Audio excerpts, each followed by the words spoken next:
कौन है आज के डेट में झारखंड में, कौन ऐसा लीडर है जो टाटा से लेकर बीसीसीएल से लेकर सीसीएल के खिलाफ बोल सकता है? कोई नहीं, सब चंदा में सेट हो चुके हैं। तो आसान नहीं है कि हमें दिल्ली पहुंचने के लिए रोकने का प्रयास नहीं करेंगे, कोई दिक्कत नहीं है। अगर हम लोग संवैधानिक रास्तों में जाएंगे तो थोड़ा बहुत संविधान की बात करेंगे, सम्मान करेंगे। अगर रोका गया तो ढेका पत्थर गिट्टी छरी जो मिलेगा दे के अन्यायकारियों को दे मारेंगे।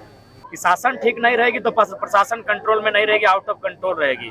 जनता 24 में शासन को ठीक करे, प्रशासन को ठीक करने के लिए हमारे युवा तैयार रहेंगे। देखिए, मुझे लगता है कि झारखंड के जनमानस को 23 सालों में जो अधिकार नहीं मिला है, 23 सालों में जो सम्मान नहीं मिला है, हम लोग उस रास्ते में एक प्रयास कर रहे हैं। और उसी क्रम में आज 2024 की एक बदलाव संकल्प सभा के तौर पर हम लोग जगह जगह सभी विधानसभा क्षेत्र में हम लोग अपनी खतियानी जनसभा, बदलाव संकल्प सभा का आयोजन कर रहे हैं। तो जनता तक सीधा संदेश दे रहे हैं कि हमारा कमी कहाँ रहा। सबसे बड़ी कमी शासन में रही। अगर शासन ढंग से चलाई जाएगी तो प्रशासन और कंपनी कंट्रोल में रहती है, लेकिन शासन गलत लोगों के हाथों में है। जिसका राज है, रोंगटा का राज है, सीसीएल का राज है, कहीं टाटा का राज है, वे मनमाने ढंग से। जिस क्षेत्र में इसमें सीसीएल है, यहाँ सुबह सुबह 2-3 मीटिंग अटेंड करके आए जहाँ लोगों का जमीन जबरन एक्वायर करने के लिए सीसीएल प्रयास कर रही है।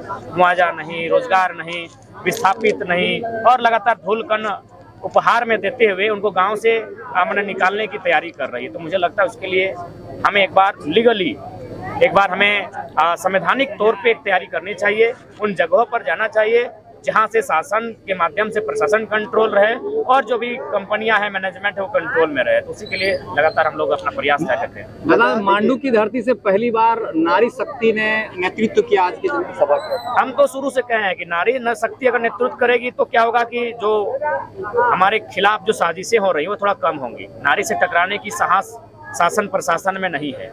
एक नारी से टकराने की साहस माफियाओं में, दबंगों में नहीं है। इसलिए नारी शक्ति की अगुवाई सराहनीय रही। और ये उत्तरी चौड़नागपुर में पहली बार रहा कि किसी जनसभा की अगुवाई, अध्यक्षता किसी नारी ने किया है, किसी नारी की अगुवाई, किसी नारी के दल ने अगुवाई किया है। इसमें बूढ़ा खाप और कर्मा की दीदियों का बहुत बड़ा रोल रहा। उनको धन्यवाद। दादा, गुंडागर्दी की बात किया जाए तो बूढ़ा खाप का जो बड़ा बाबू है जो गुंडागर्दी बोलता है, सरकार हमको लाइसेंस दिया है गुंडागर्दी करने का। हाँ बिल्कुल, और अभी तक सरकार ने उनको कुछ किया नहीं। बाकायदा वीडियो वायरल हुआ, मिलियन लोगों ने देखा। उसने वे बोलते हुए पाए गए कि सरकार ने हमें लाइसेंस दिया गुंडागिरी का। इसीलिए मैंने कहा ना कि शासन ठीक नहीं रहेगी तो प्रशासन कंट्रोल में नहीं रहेगी, आउट ऑफ कंट्रोल रहेगी। जनता 24 में शासन को ठीक करे, प्रशासन को ठीक करने के लिए हमारे युवा तैयार रहेंगे। दादा, पार्टी का विस्तार हो गया, फिर कमेटी का भी विस्तार हो रहा है, तो अब आगे कमेटी का क्या कार्य रहेगा अपने क्षेत्र में? आगे कमेटी का कार्य रहेगा आपके गाँव में जाना, उत्तम जी आपसे मिलना, आपकी अगर अर्धांगिनी है तो उनसे मिलना, हमारी जो विचारधारा है वो आप दोनों तक पहुंचाना।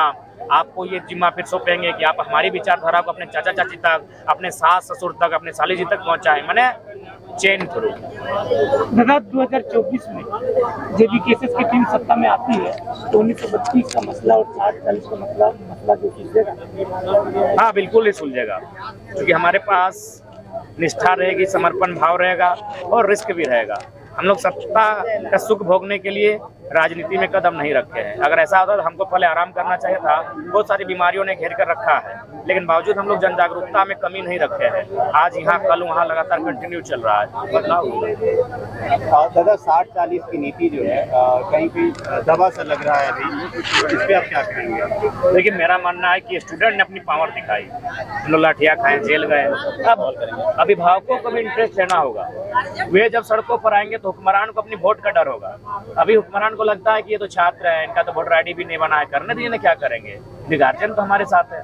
अब गार्जियन को भी आना होगा, गार्जियन को भी चीज को समझना होगा, तब मुझे लगता है बदलाव होगा। हम लोग उसके लिए लगातार प्रयासरत हैं और आगे अब झारखंड की जनमानस को भी तय करना होगा, अपनी भूमिका का निर्वहन करना होगा। दादा, लोकसभा की बात की जाए तो अब लगातार आज बोल रहे थे कि कम से कम 2 सीट हमको चाहिए, तो क्या ये 2 सीट पर ही आप चुनाव लड़ेंगे? नहीं, अगर हम लोग ये कहें कि अगर 2 सीट भी मिल जाए तो जो दबंगई है, जो प्रशासन, जो प्रबंधन, कंपनी मैनेजमेंट की, माफियाओं की जो दबंगई है, उसे हम लोग कंट्रोल करेंगे। दादा, 60-40 नहीं चलता का नारा हैदराबाद के नेता ओवैसी भी झारखंड में आके लगा रहे हैं, क्या कहेंगे? ये तो यही कहेंगे जो मीडिया आपसे पूछती है कि क्या हुआ। देखिए, बैरिस्टर साहब भी 60-40 का नारा लगा रहे हैं, इतना तो बदलाव हुआ है।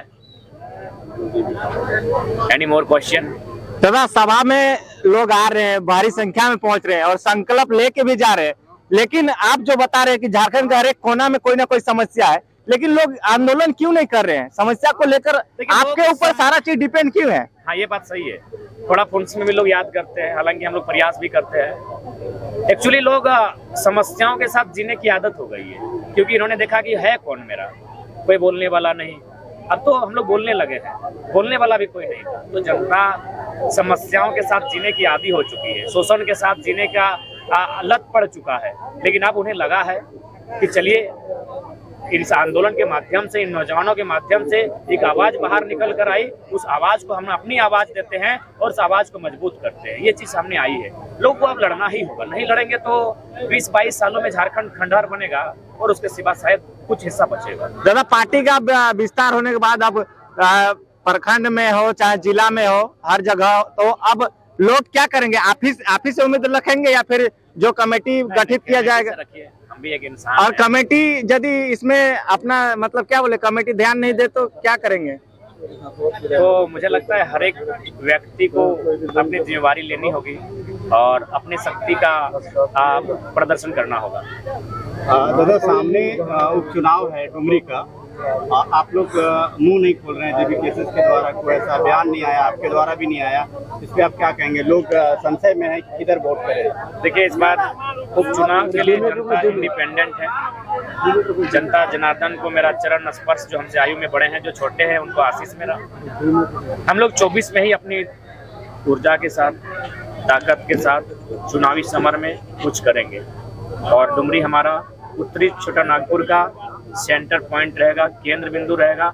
इस बात को भी ध्यान रखें। तो अभी जनता का वोट किधर जाएगा, क्योंकि वो संशय में है ना?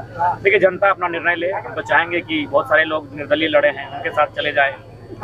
जो लोग सत्ता में रहे हैं, जो लोग विपक्ष में रहे हैं, उन्होंने राज्य को लूटने का काम किया है या फिर उनकी मौन सहमति रही है इस राज्य की बर्बादी में, तो उनका जो बाकी जो चुनावी प्रत्याशी हैं, उनमें जो बेहतर उनको लगता है, उनके साथ चले जाए। दादा, एक सवाल है कि पिछले अभी जो संसद सत्र चल रहा था, इसमें देखने को मिला है कि विधायकों का, मंत्रियों का वेतनमान को बढ़ाया गया है। इस संदर्भ में आपका कोई विचार? हाँ, मेरा विचार यही है कि तब चारों पार्टियां एक हो जाती है। जब हक की बात होती है, अधिकार की बात होती है, झारखंड के नौकरी की बात होती है, तब ये ढोल नगाड़ा बजाने लगते हैं विधानसभा के परिसर में। लेकिन जैसे उनका पेमेंट निजी बढ़ता है, वो चारों चुपचाप हो जाती है, विपक्ष विरोध नहीं करती है, सब अपने फायदे के लिए कुर्सी में बैठे हैं। इन्हें कुर्सी पर निकालना बहुत आवश्यक है, नहीं तो ये कुर्सी में रह के कुर्सी में भी दीमक लगेगा और झारखंड के जनमानस के भविष्य में भी दीमक लगेगा। दादा, आपका तबीयत को लेकर जनता सुनना चाहती है, क्या बोलना चाहते हैं? मेरी आवाज़ नेचुरल है, इसीलिए हम बोल रहे हैं। बाकी मेरा शरीर काफ़ी बेकार हो चुका है, शरीर के बहुत सारे हिस्से मेरे डैमेज हो चुके हैं और डॉक्टर ने तो बहुत विचित्र बात कही कि 1 महीना बोलना ही नहीं है, तो पॉसिबल नहीं लग रहा है हमें। क्या लगता है आप सभा रोक देंगे? कोशिश है कि मैंने कुछ दिन का जो शेड्यूल लगातार है, उसके बाद सभा को रोकेंगे, क्योंकि हम काफ़ी अस्वस्थ फील कर रहे हैं और मैंने कभी कभी ऐसा लगता है कि रात को सोएंगे और सुबह से आँख नहीं खुल पाए कभी। दादा, कर्मा पूजा जरूरी है दादा?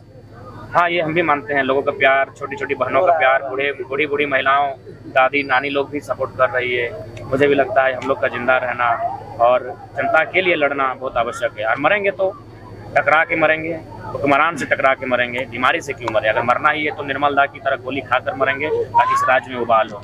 दादा, डुमरी उपचुनाव में देखा जाए तो बैजनाथ आनंद जो है नामांकन करते हैं, फिर नामांकन वापस ले लेते हैं। अगर आपके पार्टी में कोई ऐसा करेगा, नामांकन करके नामांकन वापस ले लेंगे, तो वैसे लोगों पर क्या नियम बनाइएगा? देखिए, उसके लिए हमारा संविधान बन रहा है, वैसे लोगों को हम लोग दोबारा आने का मौका नहीं देंगे। बूढ़ा खाप में जो चिपको आंदोलन हुआ था, उसका अब तक क्या प्रतिक्रिया है? मैंने पहले ही कहा है कि हम लोग आंदोलन करते हैं रोंगटा के खिलाफ, अलोका प्राइवेट लिमिटेड कंपनी के खिलाफ, और वहीं हमारे गिरिडीह क्षेत्र के सांसद उनको मिठाई खिलाने पहुंच जाते हैं। तो वही कहानी याद आती है जंगल को जब काटा जाता है तो पूछा जाता है तुम कट रहे हो फिर भी चुपचाप हो। बोला क्या बोलेंगे, जो कुल्हाड़ी हमें काट रही है और उसके पीछे जो उसका लगा हुआ है वो लकड़ी हमारे जंगल की है। तो वही हाल है, जो लोग हमारे हैं, जिनको हमारे लोगों ने वोट किया, वे लोग कंपनियों के साथ जाते हैं, उनके बर्थडे में पहुंच जाते हैं, लेकिन जनता जनार्दन की सुख सुविधा कैसे हो, दुख से इन्हें बाहर कैसे निकाला जाए, उस पर चर्चा नहीं कर पाते हैं। दादा, आपने भी भाषण में कहा कि चुनाव में भाग लेना हम लोगों को रोका जा सकता है, केस में क्यों डालो, इसमें क्या? हाँ, कौन है आज के डेट में झारखंड में, कौन ऐसा लीडर है जो टाटा से लेकर BCCL से CCL के खिलाफ बोल सकता है? कोई नहीं, सब चंदा में सेट हो चुके हैं। तो आसान नहीं है कि हमें दिल्ली पहुंचने के लिए रोकने का प्रयास नहीं करेंगे, कोई दिक्कत नहीं है। अगर हम लोग संवैधानिक रास्तों में जाएंगे तो थोड़ा बहुत संविधान की बात करेंगे, सम्मान करेंगे। अगर रोका गया तो ढका पत्थर गिट्टी छरी जो मिलेगा दे के अन्यायकारियों को दे मारेंगे। ठीक है, धन्यवाद। ठीक है।